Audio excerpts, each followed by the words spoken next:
ప్రచండ రాకాసి గద్దలాగా మారిపోయి అమర్ వల్ల కారుపై దాడి చేస్తూ ఉంటాడు.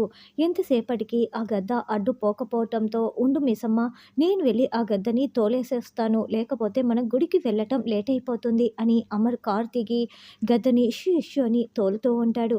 ఇక ఆ గద్దయితే అమర్పై దాడి చేస్తూ ముక్కుతో కాళ్ళతో పొడుస్తూ ఉంటుంది. "అయ్యో ఏవండి" అంటూ బాగి రాథోడ్ కూడా కారు దిగి ఇష్యూ ఇష్యూ అని ఆ గద్దని తోలుతూ ఉంటారు.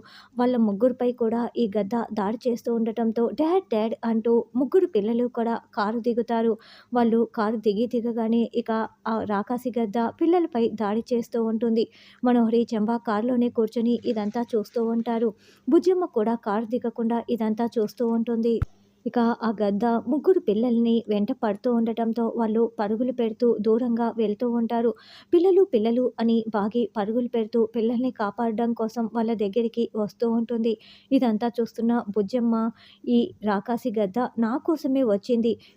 నా కుటుంబానికి దీనివల్ల ఏ ప్రమాదము జరగకూడదు. దీని నుండి నేనే వాళ్ళని కాపాడాలి" అని అనుకుంటూ ఇక బుజ్జమ్మ కారు దిగడానికి రెడీ అయిపోతుంది.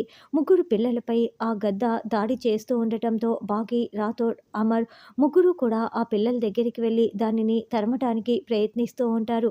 ఈ లోపల బుజ్జమ్మ కారు దిగి పరుగులు పెడుతూ ఉండటంతో అది గమనించేసిన ఆ రాకాసి రాబందు బుజ్జమ్మని వెంట పడుతూ ఉంటుంది. బుజ్జమ్మ చాలా దూరం పరుగులు పెడుతూ వెళ్తుంది. కొంత దూరం వెళ్ళిన తర్వాత ఇక మంత్రాలు జపిస్తూ ఉన్నట్లుండి పాములాగా మారిపోతుంది.